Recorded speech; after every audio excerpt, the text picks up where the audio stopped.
రా నాయుడు, రా. గెలవబోయేది నేనే అన్నానుగా. ఇప్పుడు నువ్వే తీసుకువెళ్ళి అప్పగించిపోతున్నావా? నేను సంతోషంగా బయటికి వెళ్ళిపోతాను. That is Waseem Khan. నేను బయటకు వెళ్ళగాని నీ దేశాన్ని ప్రశాంతంగా ఉండనివ్వను. ఈ దేశంలో ఉన్న నిన్ను కూడా ప్రశాంతంగా ఉండనివ్వను. నేను గెలిచాను, నువ్వు ఓడిపోయావు.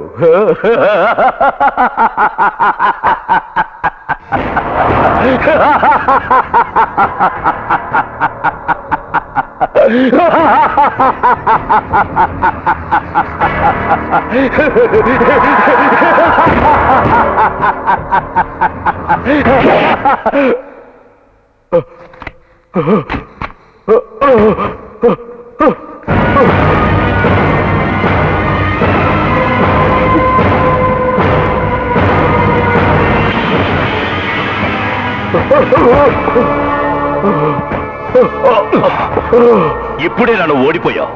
రే, నిన్నింతకాలం చంపకుండా ఎందుకు వదిలేశానో తెలుసా? ఆర్కే స్వామికి నీకు ఉన్న సంబంధాన్ని నిరూపించడానికేరా.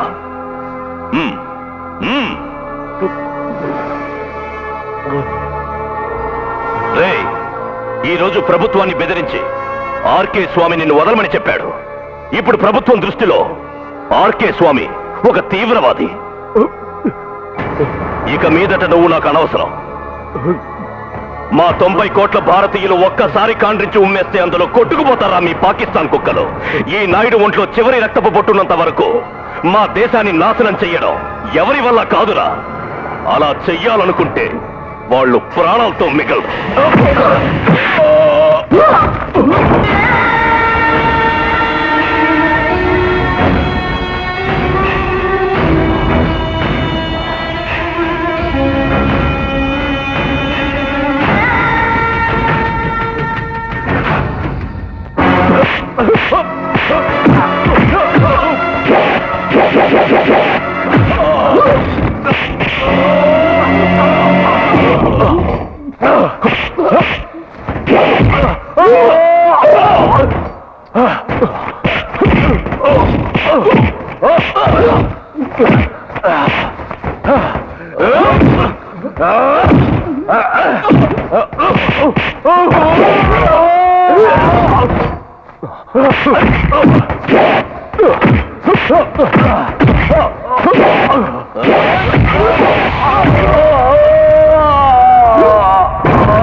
मुझे कुछ मत करो, मुझे छोड़ दो।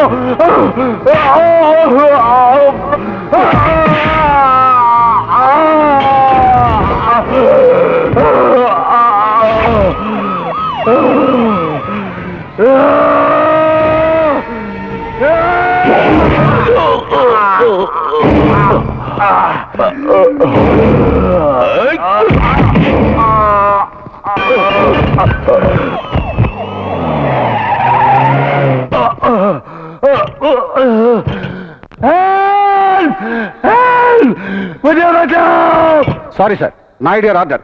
ఎవరైనా సరే లోపలికి వెళ్ళడానికి వీల్లేదు. యూ రాస్కల్, నన్ను కాపాడండి. నాడు నన్ను చంపేశాడు. నాడు నన్ను చంపా.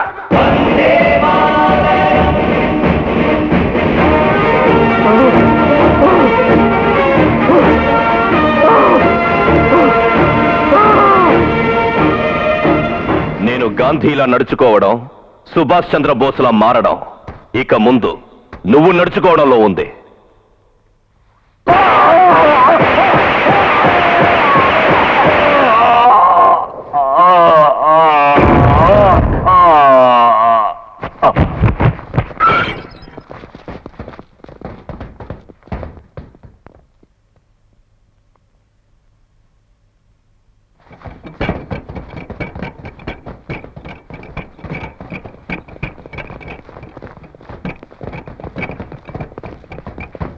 నాయుడు, వాసింకాన్ని కాపాడటానికి నేను నియమించాను, కాల్చి చంపడానికి కాదు. నీకేమైనా పిచ్చెక్కిందా? ఎందుకు ఇలా ప్రవర్తించావు? ఇతన్ని షూట్ చేయడానికి నీకేం అధికారం ఉంది? నీకెవరు పర్మిషన్ ఇచ్చారు? డిపార్ట్మెంట్ పేరు నాశనం చేశావు. నువ్వు ఒక పోలీస్ ఆఫీసర్వేనా? నో నో, నేను పోలీస్ ఆఫీసర్ని కాదు, నేను ఒక ఇండియన్ని. ఇండియన్, ఈ మట్టిలో పుట్టిన సాధారణ మనిషిని. కన్న తల్లి శీలాన్ని కబళించాలని వచ్చే మృగాన్ని చంపడానికి తండ్రి దగ్గర తాత దగ్గర పర్మిషన్ తీసుకోవాలని కొడుకు అనుకుంటే వాడి మొహం మీదే ఆ తల్లి కాండ్రి చుమ్మేస్తుంది. నా దృష్టిలో కన్న తల్లైనా ఒకటే, జన్మభూమైనా ఒకటే. అందుకే వీడిని కాల్చి పారేశాను. వీడిని సపోర్ట్ చేసే వాళ్ళందరినీ కాల్చి పారేస్తాను. ఆ హక్కు నాకుంది. నాకు మాత్రమే కాదు, ఈ దేశంలో పుట్టిన ప్రతి ఒక్కడికి ఆ హక్కుంది. కాదనే అధికారం ఎవ్వడికి లేదు. మిస్టర్ నాయుడు, మీ ఫీలింగ్స్ మేము అర్థం చేసుకోగలం. 12 గంటల్లోగా ఇతను అప్పగించుకుంటే సిటీ నాశనం చేస్తారని ఆర్కే స్వామి బెదిరించాడు. సిటీలో తిరిగి ఓ బస్సులో బాంబు పెట్టాట. ఇప్పుడేం చేయాలి? బెదిరింపులకి ఈ నాయుడు లొంగడు సార్. ఈ నాయుడిని బెదిరించేవాడు ఇంతవరకు పుట్టలేదు. హలో సార్, నేను చిట్టిని మాట్లాడుతున్నాను. వాషింగ్ ఖాన్ని నాయుడు చంపేశాడు. మీ ప్లాన్ టోటల్గా కొలాప్స్ అయింది.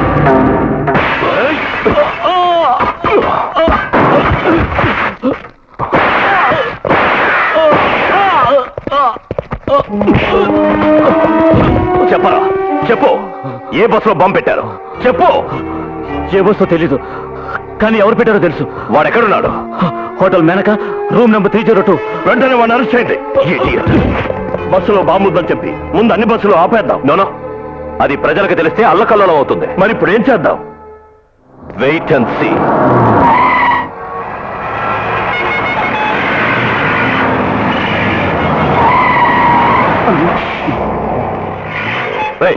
దిగరా. ఎందుకు? దిగరా. నన్ను కొడితే ఏమవుతుందో తెలుసా?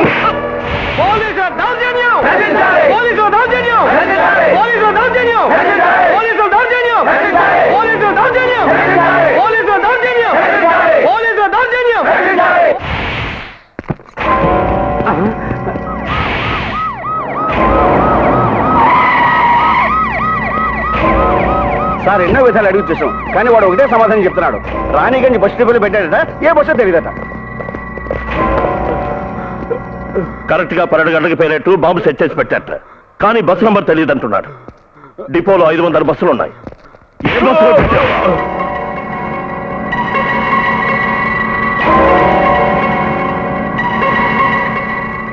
పెయింట్ అంటుకుందే. రాణిగంజ్ బస్ డిపో నుంచి టైం కీపర్ మాట్లాడుతున్నా. నిన్న మీ డిపోలో ఏదైనా బస్సుకి పెయింట్ వేశారా? వేశాను సార్. ఆ బస్సు నంబర్ ఎంత? 8A sir. ఆ బస్సు ఇప్పుడు అక్కడ ఉందా? లేదు, లైన్లోకి వెళ్ళింది. ఏంటి, వెళ్ళిపోయిందా? ఇప్పుడు ఎక్కడ ఉంటుంది? ఉదయాన్నే 5 గంటలకి సికింద్రాబాద్ నుంచి బయలుదేరి 7 గంటలకి చార్మినార్ వెళ్తుంది. 7:15 చార్మినార్ నుంచి 9:15 కల్లా సికింద్రాబాద్ వస్తుంది. ఇప్పుడు బస్ స్ట్రైక్ రావడం వల్ల అది ట్యాంక్ బండ్ దగ్గర ఎక్కడ ఉండి ఉంటుంది సార్. మీరు బాంబ్ స్క్వాడ్ని రెడీ చేయండి. బస్ ఎక్కడుందో తెలుసుకొని నేను ఇన్ఫార్మ్ చేస్తాను. ఓకే.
బస్సులో బాంబు ఉంది.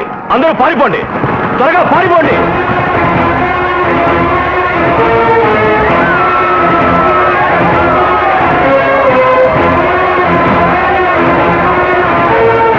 Ready sir. Thank God. Quick, ఇక్కడే.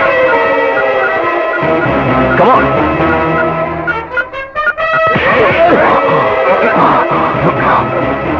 నాయుడు,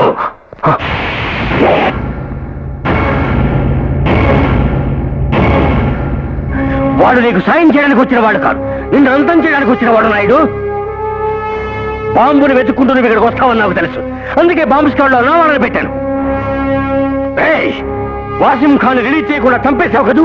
10,000 మంది చచ్చి సిటీ మొత్తం వనకారవడం నువ్వు చూడాలి. వాడిని వెనక పారేయండి రా.